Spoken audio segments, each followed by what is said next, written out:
Well, I have a slightly different way of looking at it. I'll sell you some then. Well, in my life, I try and avoid things that are stupid and evil and make me look bad in comparison with somebody else. And Bitcoin does all three. and in the first place, it's stupid because it's very likely to go to zero. The second place is evil because it undermines the Federal Reserve System and the national currency system, which we desperately need to maintain its integrity and government control and so on. And third, it makes us look foolish compared to the communist leader in China. He was smart enough to ban Bitcoin in China. And with all of our presumed advantages of civilization, we are a lot dumber than the communist leader in China. Yeah, and when 25% of the people of the country get mad because we've said what we've said today, just remember Charlie spoke last and was the most...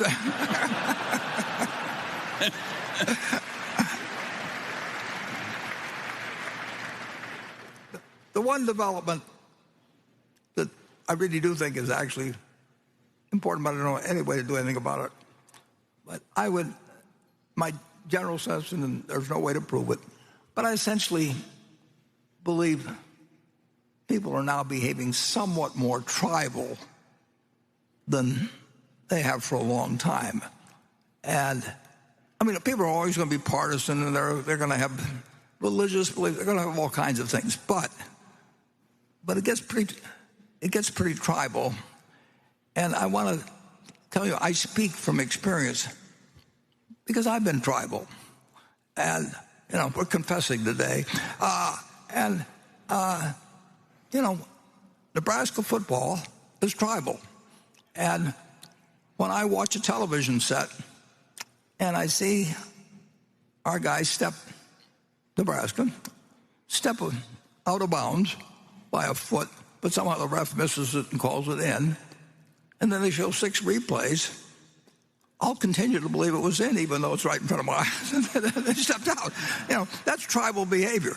And it's fun. I mean, to participate in. But it can get very dangerous when one group of people say 2 + 2 is 5, and another say it's 2 + 2 is 3, and they're going to give you those answers if you call them. And the interesting thing is, to me, at least, and partly because of my age, but I actually think that, just from memory, that the last time that the country was seen as tribal was actually when I was a kid and Roosevelt was in. Either you hated Roosevelt or you loved him. I mean, nobody cared about the fact Alf Landon was running or Wendell Willkie was running against him. They just had these feelings. They either had Roosevelt's picture on the wall and named their kids after Roosevelt, or they hated him. And they thought he was going to, no third term, and, a million things.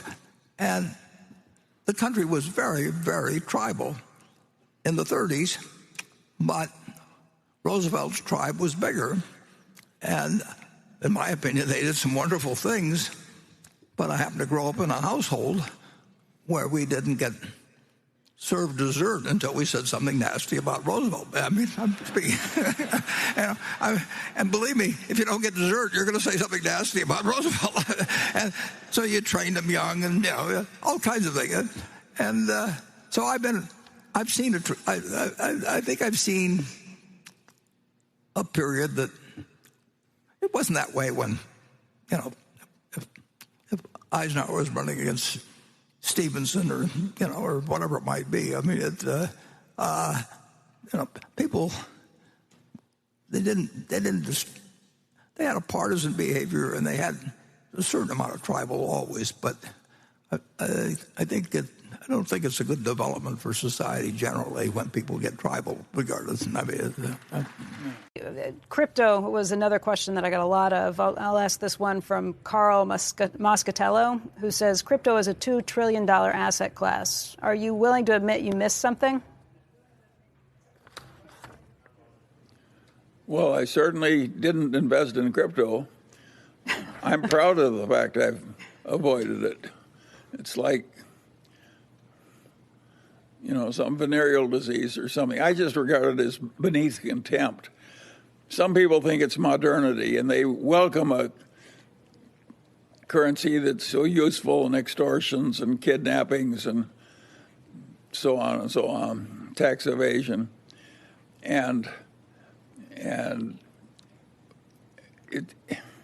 of course the envy. Everybody has to create his own new currency, and I think that's crazy too. So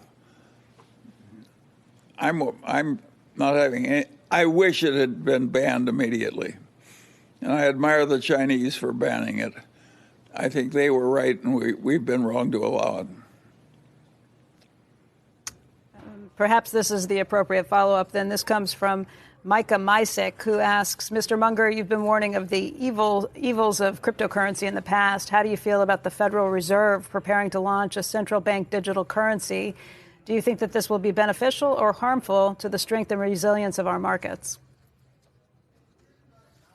No, the Federal Reserve could have a currency if they want one. That would be just we've got a digital currency already. It's called a bank account.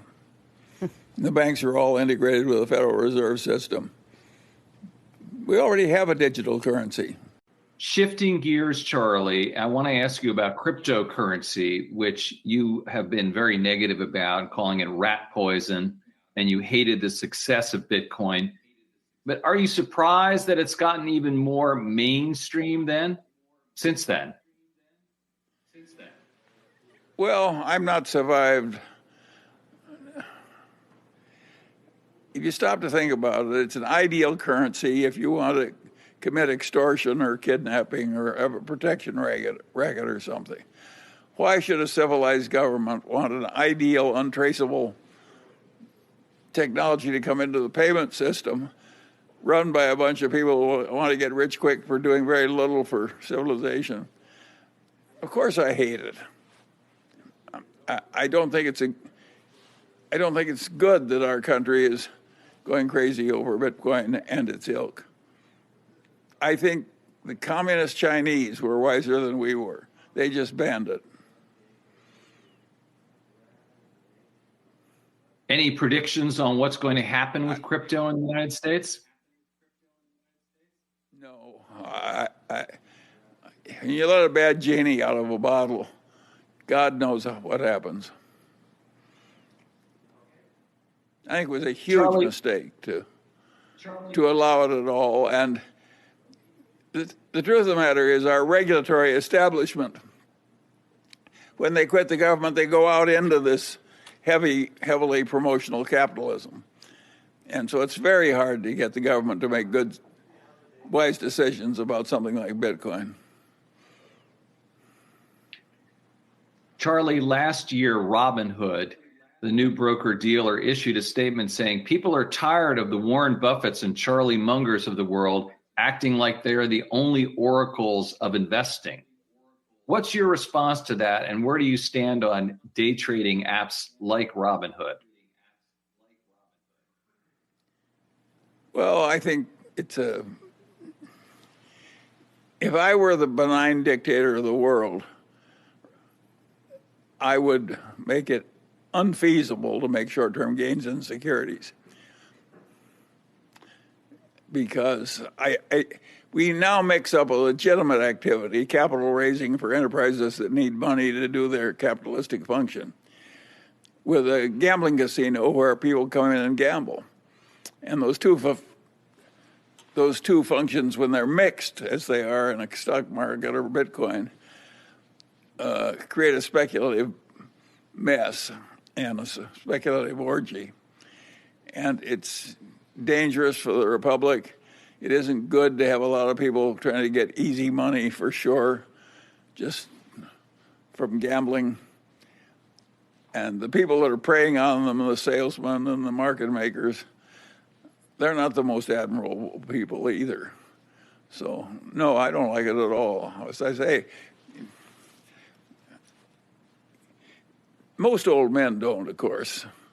And a lot of people think, well, and just Warren and Charlie don't understand it. Well, I think we do understand it, and we know it isn't good